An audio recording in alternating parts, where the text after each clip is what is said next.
one of the things that I can say about the book of Ruth is I just have loved it so very, very much. And one of the things that has surprised me about it is the degree to which it has, again, renewed my depth of confidence that there is a divine author behind all of Scripture.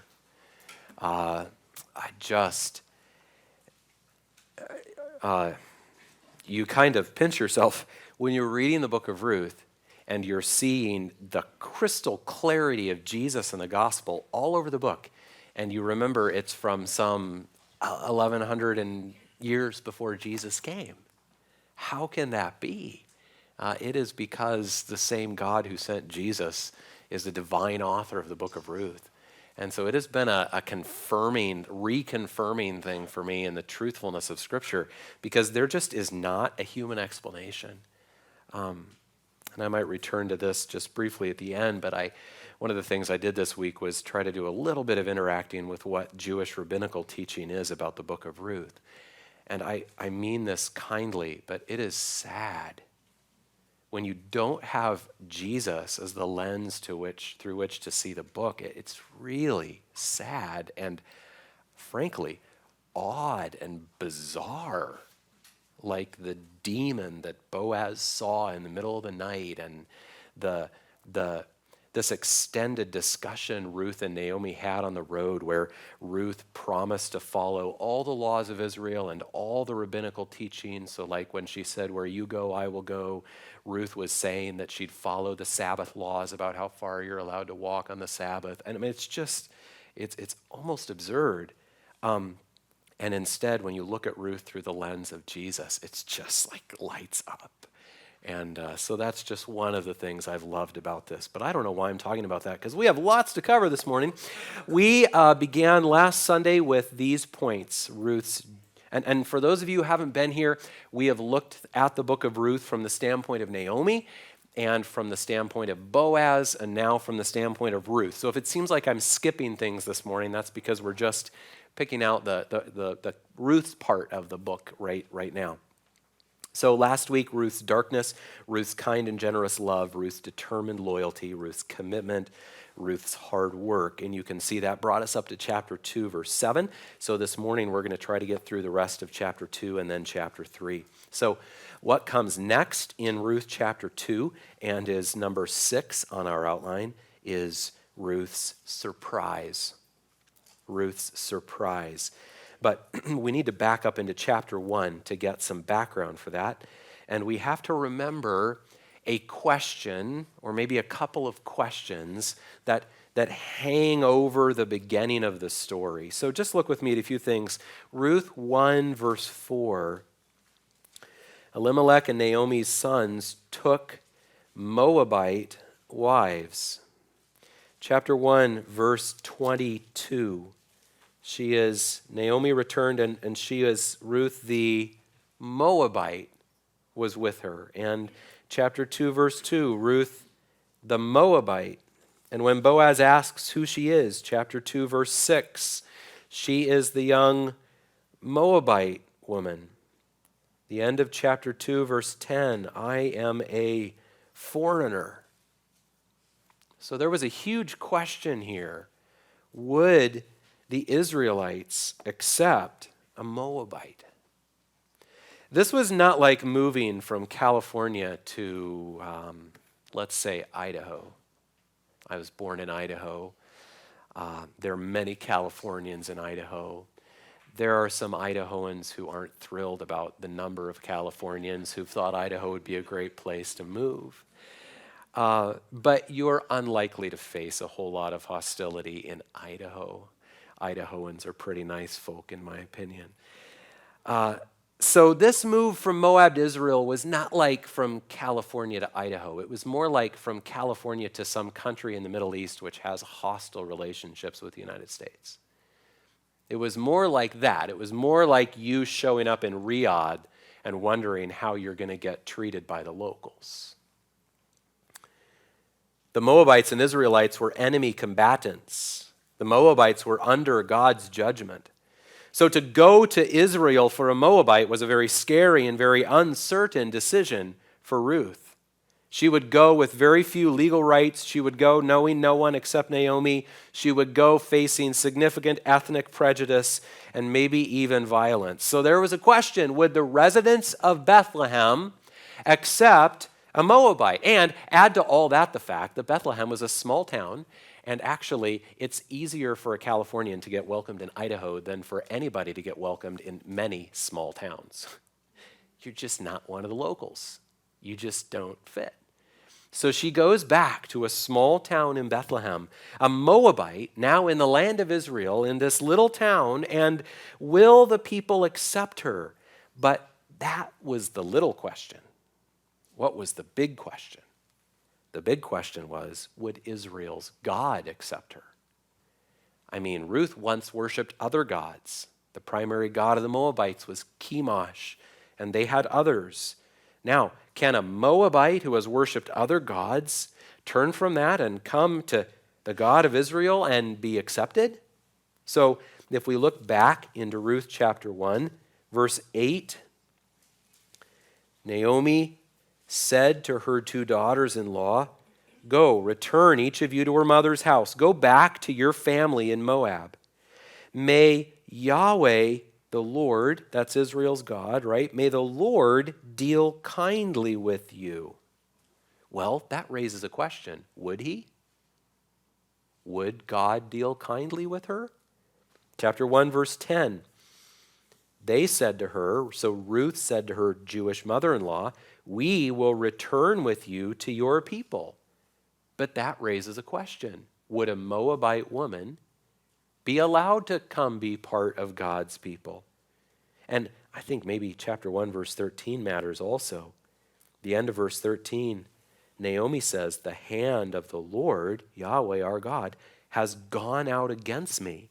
Well, if God was against this Jewish woman, isn't he probably against Ruth too? I mean, Ruth's a Moabite who married a Jew and she shouldn't have and worshiped other gods. And isn't the God of Israel against her too?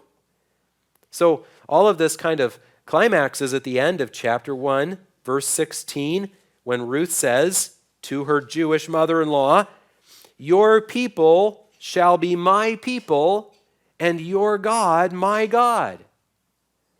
Well, that's wonderful, but can you just do that?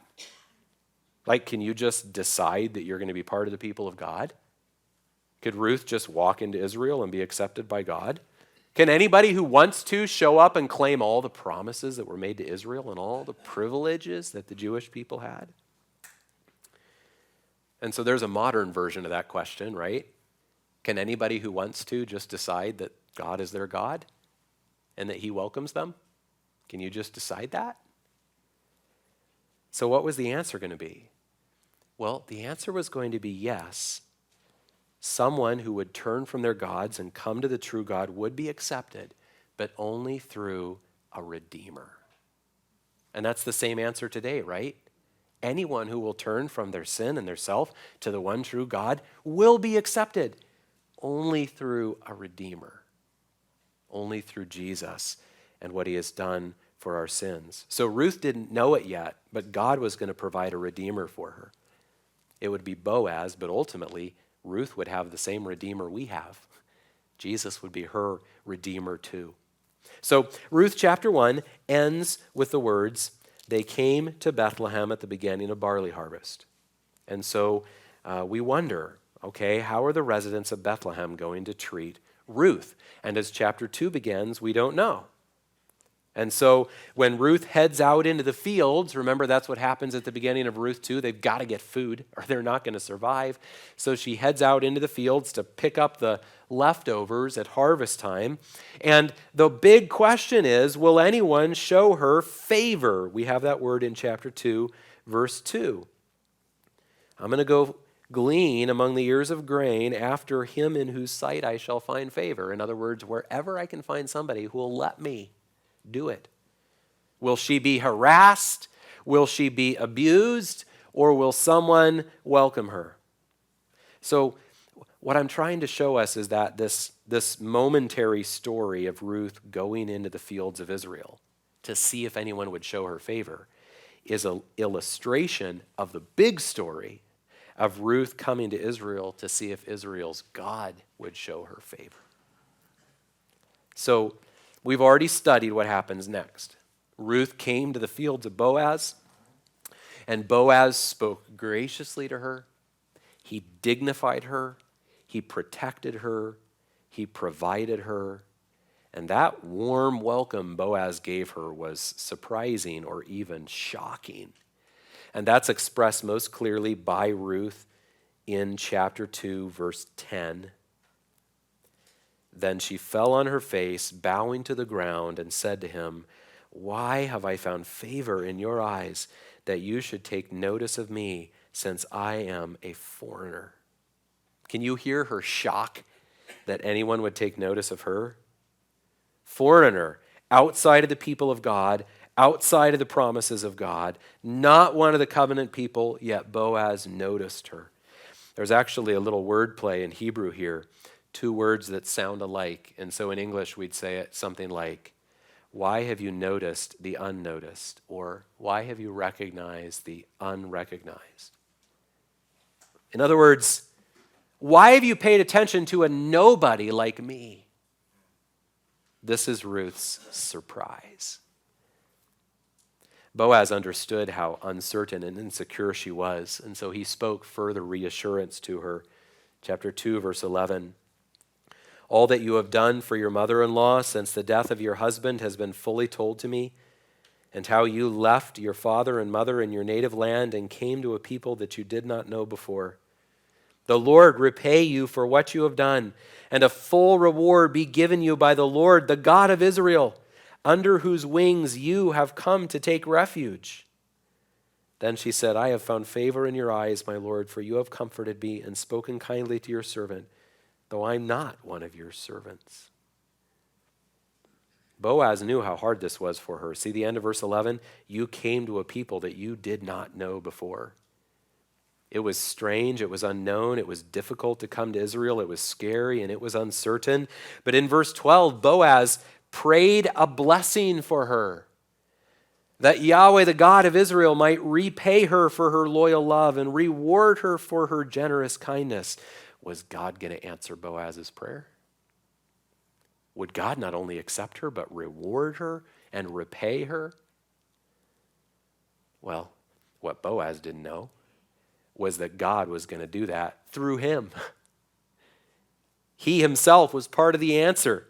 God was going to repay her and reward her and provide a redeemer for her and give her rest through him. Hebrews 11, verse 6, God rewards those who seek him. And so Boaz was actually the embodiment of God's welcome of Ruth. You heard people talk about like being the hands and feet of Jesus? That's kind of what happened here.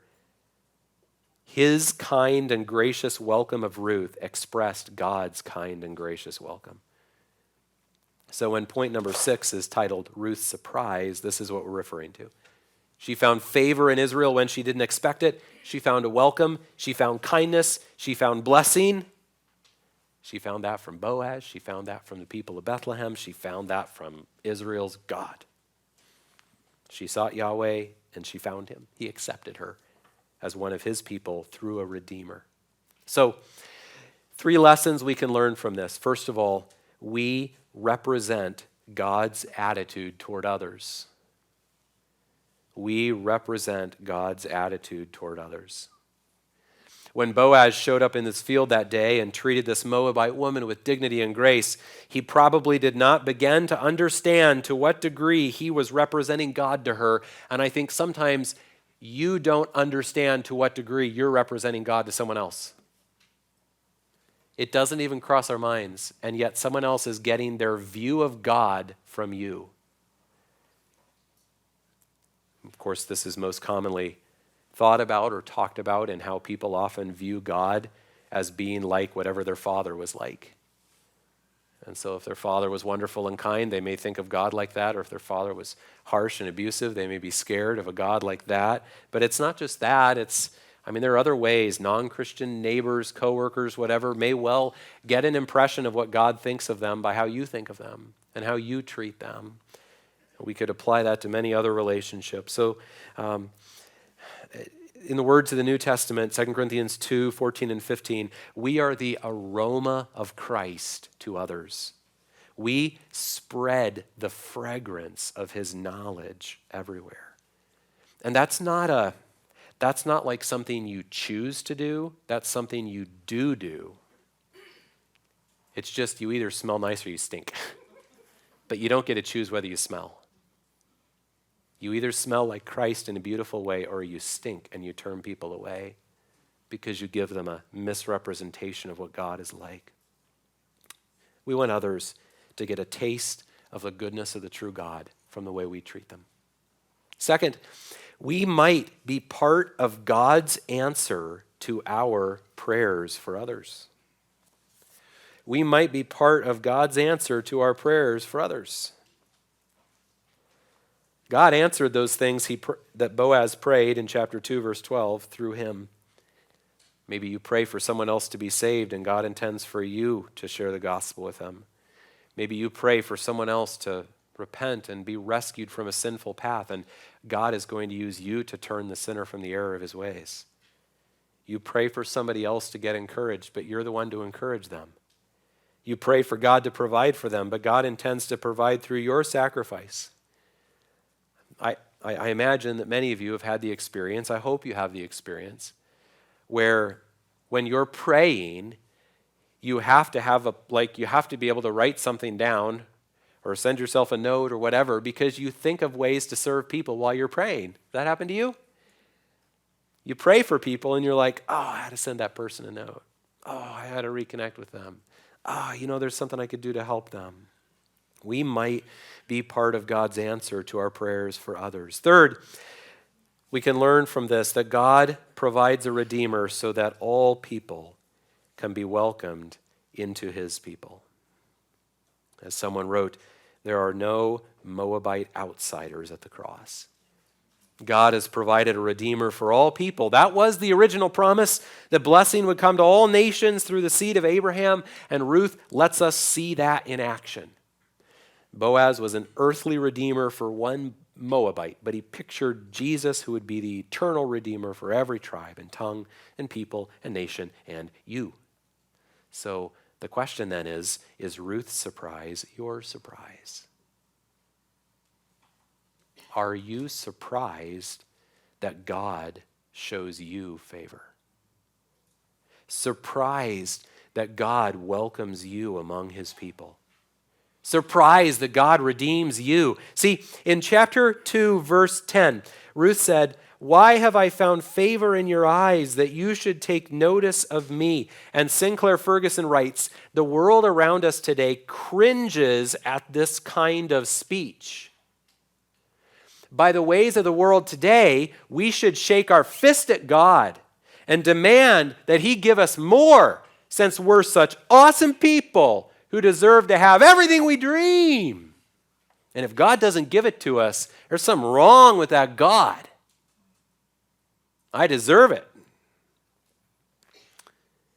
Ruth is a so much better picture for us, reminding us that God blesses those who are poor in spirit, gives his kingdom to the meek, gives his righteousness to those who know they are sinners, justifies those who can't even lift their heads to heaven because of their shame, and draws near to the brokenhearted.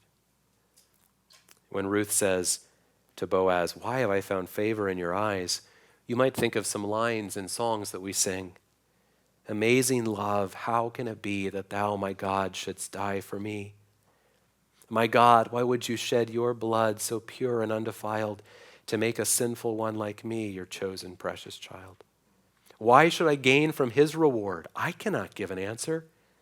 But this I know with all my heart, his wounds have paid my ransom, have been my redemption." So Ruth's surprise should be your surprise too. In a world of, I deserve it, we should say, God, I don't deserve anything. I am amazed at your love for me. Number 7 then is Ruth's refuge. So we're going to get to chapter 3 in just a minute, but before we do, I want to put a little bit of a special emphasis on chapter 2, verse 12. Boaz is the final part of his prayer. He refers to the God of Israel under whose wings Ruth had come to take refuge. Now, Boaz there is speaking about what he had heard about Ruth. You see that in verse 11? All that you have done has been told to me.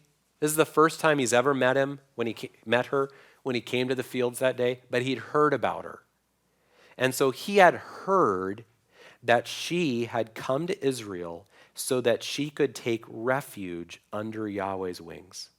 I mean, maybe he came up with that illustration himself, but he had heard that she was committing herself to Yahweh. The picture here is, of course, of a mother bird sheltering her babies under her wing. I just saw just a couple, we have these in the spring on our lake, we have different kinds of young birds, and there was my apologies to Abby for using the Canada goose as an illustration. She despises them with all of her might, but there was a mother Canada goose with her babies just stuffed under her legs.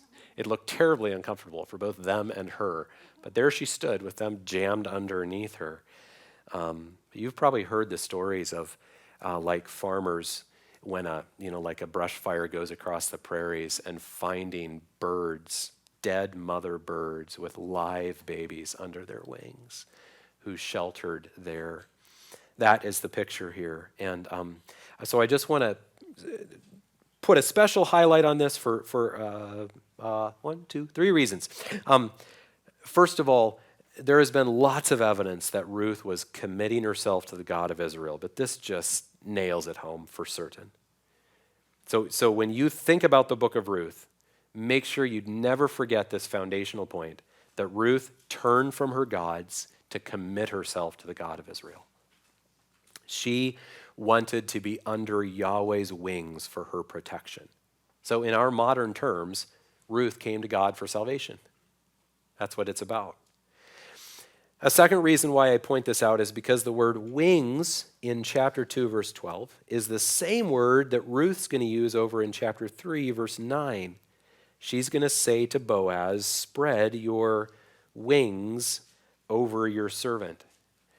Now, this can be a little bit confusing because the word can refer to a wing, or it can refer to the edge or the hem of a garment, or it can refer to the corner of something, like the corner of a garment. So some translations use the word wing in chapter 2, verse 12. You've come to take refuge under the wings of Yahweh.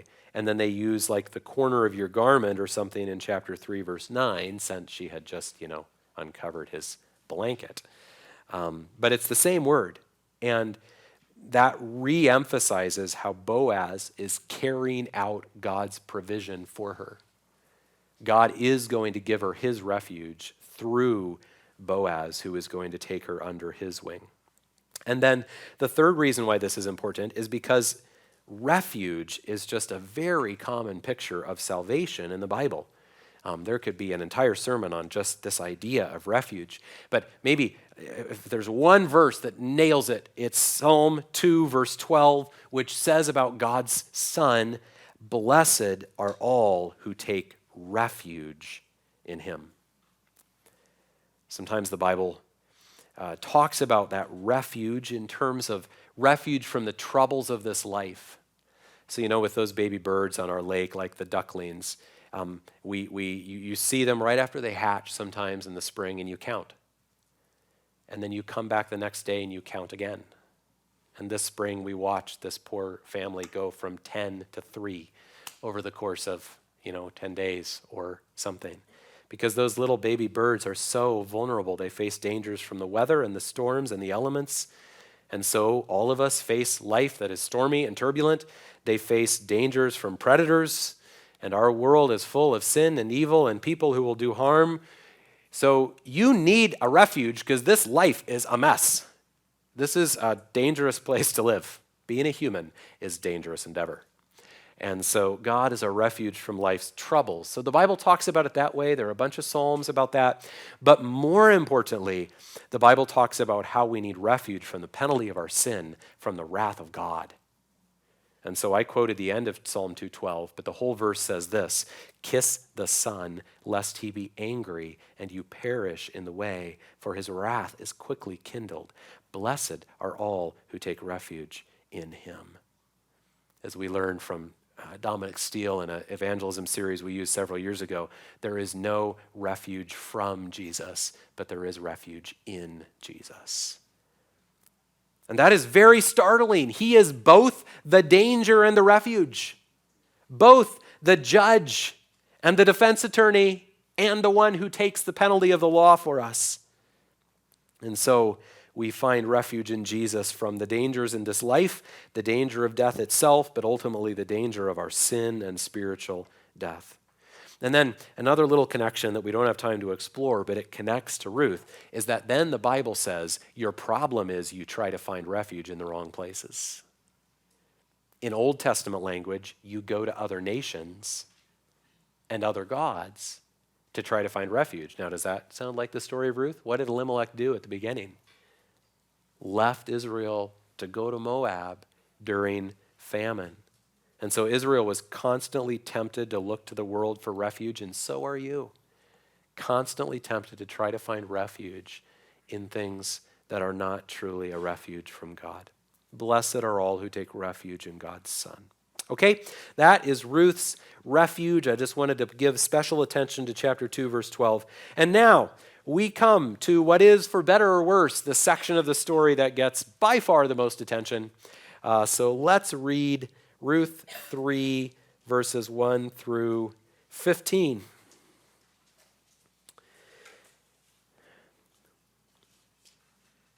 Then Naomi, her mother-in-law, said to her, "My daughter, should I not seek rest for you, that it may be well with you?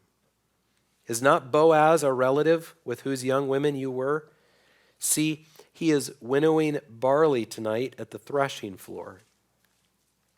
Wash, therefore, and anoint yourself, and put on your cloak, and go down to the threshing floor. But do not make yourself known to the man until he has finished eating and drinking. But when he lies down, observe the place where he lies. Then go and uncover his feet and lie down, and he will tell you what to do." And she replied, "All that you say I will do." So she went down to the threshing floor and did just as her mother-in-law had commanded her. And when Boaz had eaten and drunk and his heart was merry, he went to lie down at the end of the heap of grain.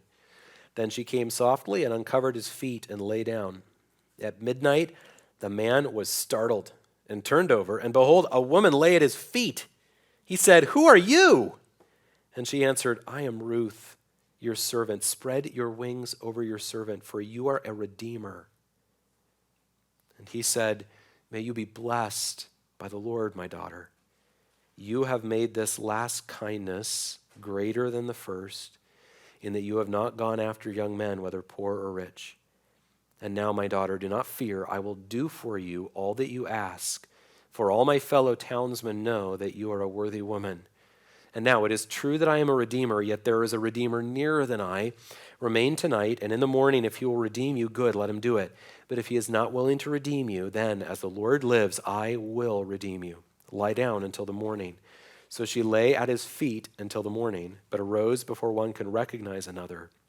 And he said, "Let it not be known that the woman came to the threshing floor." And then he loaded her up with grain to take home, and she went home. Okay, so for 3,000 years, Jews and then Christians have discussed, argued about what might have happened here. There is no question that many of the words in what I just read to you could be used to describe an act of immorality. So there are basically two questions. Did Ruth and Boaz commit immorality? I think the story is quite clear that they did not. So the more difficult question is whether or not Naomi intended for Ruth to seduce Boaz. That's the one that gets really complicated and tangled, and I have my opinion. My opinion is that nothing in this story demands that at all, though it's possible. However, it doesn't affect the meaning of the story either way. So I really don't want us to get bogged down by that, and it really won't help if you and I have a little mental argument about which it is as we go along this way. You don't have to agree with my opinion, but I do think the evidence in the text leans against it. And I'll try to show that to you, but it doesn't matter. All right, let's back up and get our bearings. So Naomi was a widow in Moab when she heard that the famine had ended and there was food back home in Bethlehem. Ruth insisted on coming back with her, and after they arrived in Bethlehem, Ruth began gleaning in the fields to provide for herself and for Naomi. She was able to glean because she met Boaz on the very first day, and he treated her well, and he made sure that she could safely glean throughout the harvest. But then weeks went by, week after week, and as the harvest went along, through both the wheat harvest and then through the barley harvest, nothing else happened. You know, Boaz didn't ask her out on a date, didn't give her flowers, didn't send her any notes. And so 6 or 8 weeks later, you can imagine Naomi feeling badly that her poor daughter-in-law is doing hard manual labor all day long just so they can eat. Now, moms, wouldn't at some point you start to feel bad about that? If they were putting in 12 hours a day in the dirty field, picking up grain in the hot sun just so you could eat? At some point, you'd feel badly about that. And so Naomi says in chapter 3, verse 1, "Should I not seek rest for you that it may be well with you?" In other words, Ruth, is there anything we can do to find you a husband so that you don't have to spend every waking moment working so hard just to provide for me? So it is possible that Ruth is manipulating and kind of trying to take over for God. But maybe she's just God's instrument that he's going to use to provide for Ruth through her plan. We're just not told enough to know, okay? We just got to leave the question of her motive as something we don't know for sure. What we do know is that it was Naomi's idea, and it was actually the way it's worded here, it was Naomi's command that Ruth go to Boaz in the middle of the night. And so there's a third question that could be asked, and that's the question, why do it this way? Why do it in a way that could be questionable or dangerous? And again, nothing in the Bible helps us answer that question, so we just kind of have to leave it alone. Our guesses won't help us with that. But it was Naomi's plan. So what was it? Verse 2, Boaz is winnowing barley tonight at the threshing floor.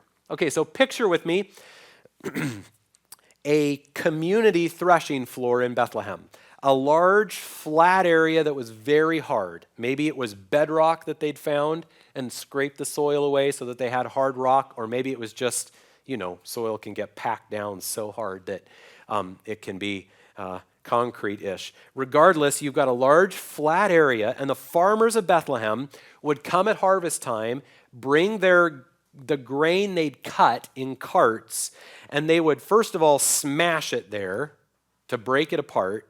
And then they would winnow it, wait till the evening breezes, the afternoon and early evening breezes, toss it up in the air. That would begin to sift it. And then they'd use sieves to sift it into its separate parts. And so then you've got some chaff that blew, and they just burn that for fires. You've got the straw, which they take and feed to the animals. And then you've got the grain, which they're going to sell or save to use for bread for their own living. And so they would, as they were working on that process, a few things to know about that. First of all, this all happened in a pretty compact season of the year, right? You got to get that stuff cut. You got to get that stuff beaten apart and winnowed and get it somewhere safe before you get fall rains or spring rains, right? How those of you who've been around farming, you know what harvest time is like, right? It's all day long, every day, and part of the night too, to get it done. My dad, I grew up here in California, we call the evening meal dinner. But my dad grew up on a farm in Michigan, and he said, you did not have lunch when you're a farmer. What you have at about 11 a.m. after you've already been working for, 6 hours is dinner. You're ready for dinner by middle of the day, and then you have supper later on. Breakfast, dinner, and supper. That's the farmer's life. So this is harvest season. They're working hard, but that also means it's celebration time because the crops didn't get ruined. There was not a pest that came in and ate them. There were not enemy forces that came in and took all your crops. God brought in the harvest. And so even though it was hard work, it was a fun time. It was a celebration time. And they, as you can see here, were finishing out their evenings by feasting together, as verse 3 describes. And then they would apparently sleep there. Verse 7 says that Boaz went to lie down at the end of the heap of grain. So as they got them beaten apart and separated, you end up with these large piles of the grains themselves. And so probably what I picture is that you have a large threshing floor and many piles from many farmers. And everybody's got to keep an eye on their own piles, because your big pile of grain, I mean, that's a season's worth of work, right? If somebody takes off with your pile of grain, you're either in huge financial trouble or, depending on your poverty level, you're just going to starve to death. So probably they're sleeping by those piles, partly for security and partly because they needed to get right back to work first thing in the morning. So they're just right there ready to get back to it. So picture a large flat threshing floor, lots of piles of grains, and probably lots of farmers or workers sleeping by their piles. And Naomi wanted Ruth to go to Boaz during one of those harvest nights at the very end of harvest. So verse 3, she instructed her to wash herself and put on her perfume, her oil probably that had some aroma in it, and then put on her cloak and go down to the threshing floor. Now, it's easy to see that as making herself alluring for Boaz, and I can't say that's not what she had in mind. It may be what Naomi had in mind. What I can say is it's definitely not the only option. One just Old Testament example of that is, do you remember the story of David and Bathsheba, and then Nathan the prophet comes to David and tells him, your son's going to die, that baby was going to die. And David went into mourning until that baby died. And then finally his servants, he figured out from the way his servants were acting funny that the baby must have died. And when they told him that the baby had died, he did these same three things, ending his time of mourning. Okay, so that shows us, first of all, this is not just a woman's thing. And second of all, this isn't just a sexuality thing. This could be like what you do when you've been mourning. And actually, some people think that what Naomi was telling Ruth to do was to end her period of mourning for her husband who had died, so that Ruth would so that Boaz would know she was available. That's a guess, but I'm just using it as an example of how what you read in verse 3 doesn't have to be the language of allurement. And just to be really practical, it's also not allurement to, how do I say this? If you saw Ruth on most days, she probably wouldn't be much to see or smell. You don't go work picking up grain off farm fields all day long and smell good or look good. And so she was doing this day after day after day. Ruth was not anything to see or smell. And so to me, it seems very likely that Naomi was just saying to her, make yourself presentable, like make yourself a little less gross, girl. Like you might do today to get ready to go to a job interview or something. You try to get your teenager to, dress up a little bit before they go to McDonald's for that interview. If one was going to propose to another, it might be a good idea to not stink.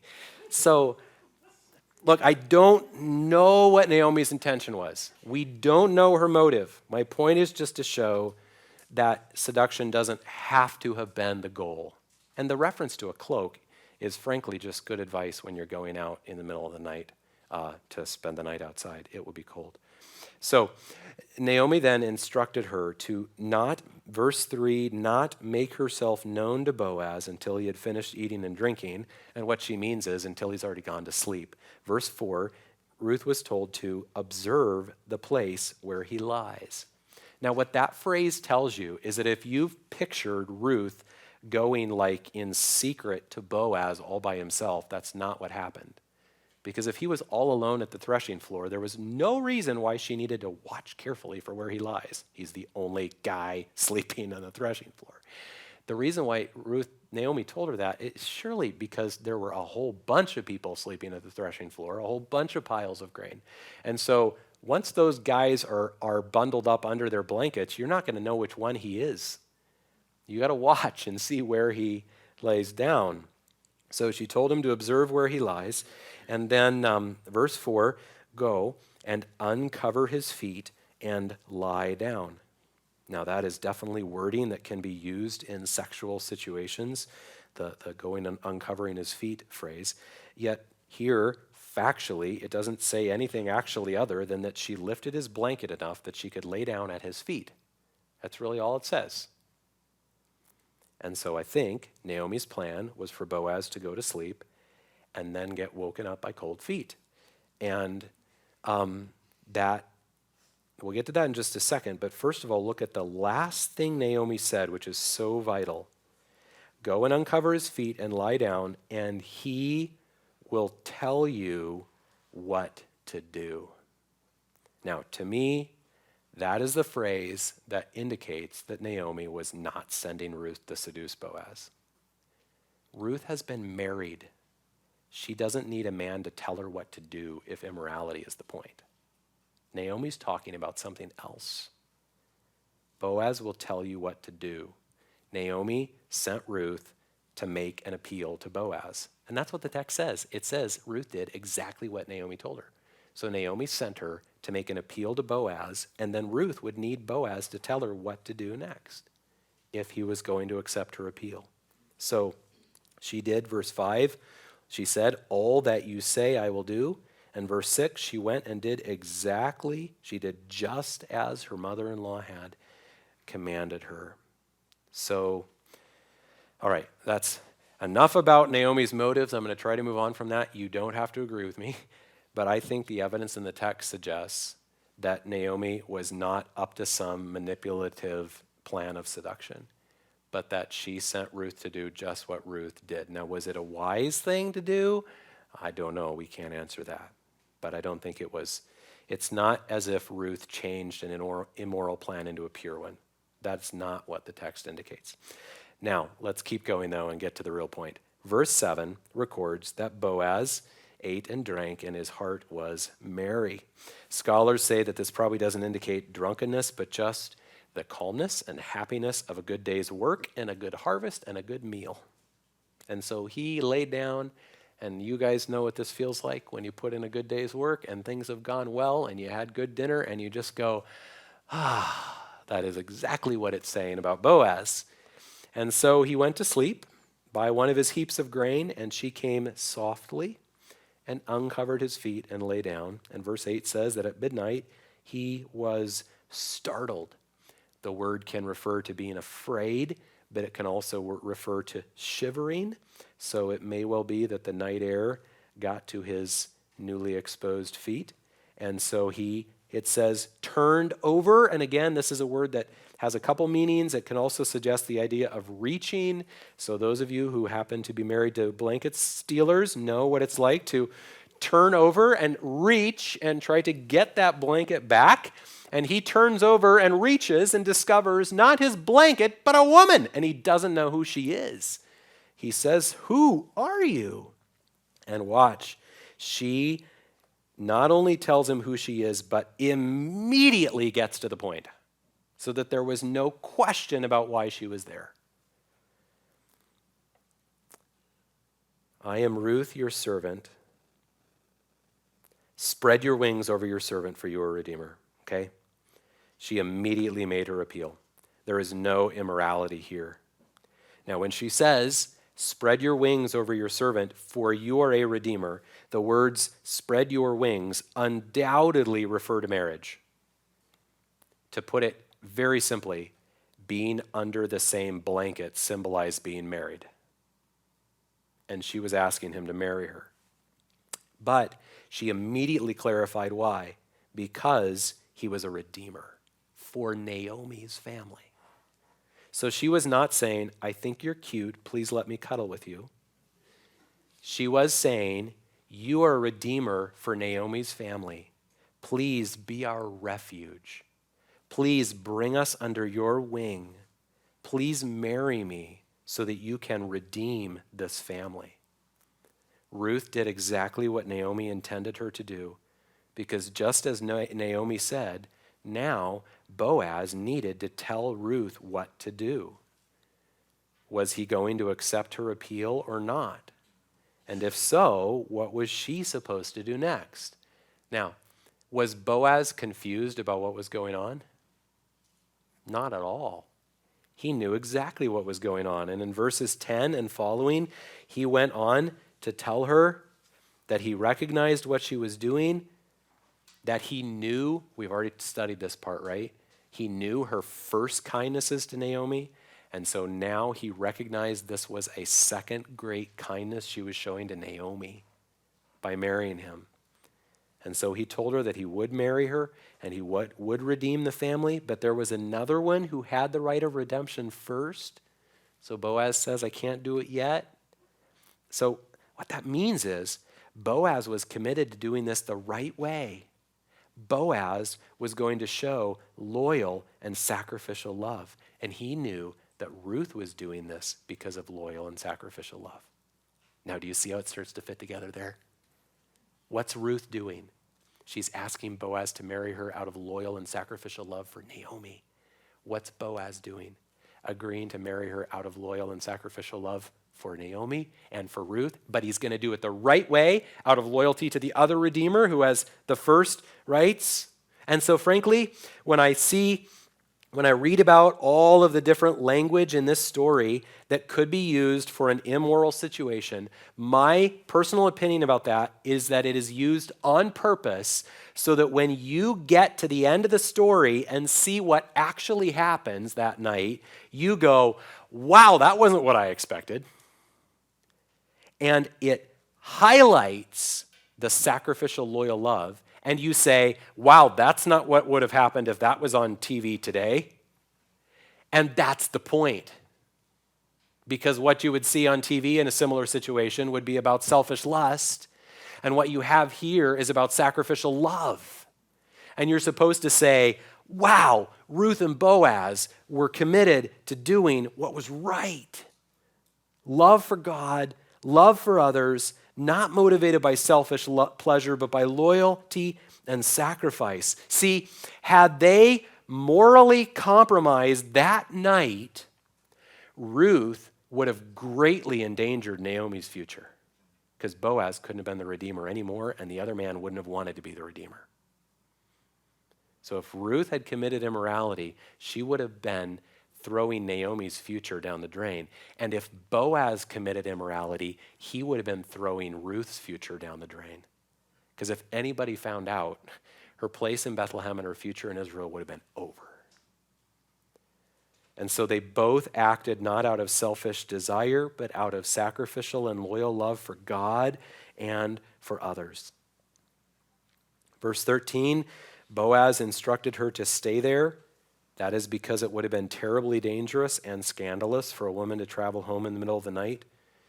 And then to further guard her reputation, in verse 14, he instructed her to go home before dawn. So I think the evidence is quite clear that nothing immoral happened, but that Ruth and Boaz acted out of kind, loyal, sacrificial love for God and others. Ruth very clearly asked Boaz to marry her as a redeemer for Naomi's family, and he said, yes, but you got to wait till I find out about the other guy.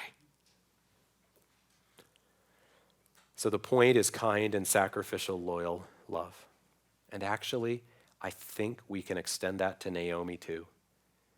I think she was probably trying to show kind and sacrificial love for Ruth when she put this plan together. But I'm not sure about that. So there is a lesson here about sexuality and seduction and immorality. The lesson is that when we commit those sins, we are always in one way or another abandoning sacrificial, loyal love for the sake of momentary personal pleasure. And so what is it that motivates purity in even the most tempting situations? It is loyal love for God and others. The main point, however, is that Ruth and Boaz and even Naomi continue to point us forward to Jesus, who showed the ultimate kind and sacrificial loyal love and provided redemption for us.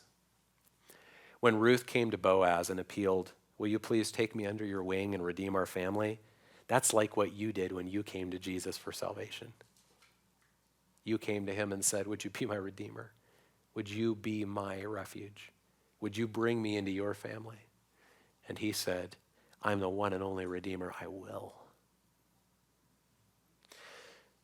So if you take your overall outline from today, points 6, 7, and 8, once we get past the kind of controversial questions and the distractions in Ruth chapter 3, we can see that Ruth's surprise and Ruth's refuge and Ruth's request, actually they all go together and they apply right to us. It is our surprise that God takes notice of us, cares for us, forgives us. We come to him and we plead for a refuge, and he welcomes us. We appeal to him to take us under his wing, to provide redemption, and he does. Ruth knew she was a nobody in the world's eyes. She knew she couldn't expect Boaz to pay attention to her. She didn't have any leverage to make Boaz pay the price for Naomi's family's property. She couldn't make him marry her. She was just one of the field laborers living in poverty. She had no money that would make her desirable. She had no refuge and could only plead for one. She was at his mercy, and she rightfully came and appealed for that mercy, and she received it. Doesn't that all sound like the gospel? And so, as I mentioned earlier, I read this week different kind of rabbinical interpretations of this story, and they were just, for me, very disappointing compared to the interpretation of Jesus. Blessed are the poor in spirit, for theirs is the kingdom of heaven. Blessed are those who mourn, for they shall be comforted. Blessed are the meek, for they shall inherit the earth. Blessed are those who hunger and thirst for righteousness, for they shall be satisfied. Whoever comes to me, I will never cast out. Whoever will call on the name of the Lord will be saved. Can you believe how all that stuff just shines from 1,100 years before Jesus? God is good. He gives us Jesus. He gives us the truth about Jesus, and then he gives us illustration after illustration after illustration after illustration after illustration to help us get the beauty of all that God is for us in Jesus. Praise the Lord for a Redeemer. Father, thank you for Jesus. Thank you for all that you've given us. Thank you for Ruth and Boaz and how you worked in those historical circumstances to give us this story that can just help us see the gospel again and rejoice in what you've given us in Jesus. So we praise you. Pray that you'd turn our hearts closer to you. We would love you. We would, in a new way, Ruth's surprise would be ours. That we would move past the terrible tone of our culture that tells us how amazing we are and how much we deserve, and instead say again, my God, why would you shed your blood? Why should I gain from Jesus' reward? I don't have any answer, but I know his wounds purchase my redemption. Renew that in our hearts, I pray. In Jesus' name, amen.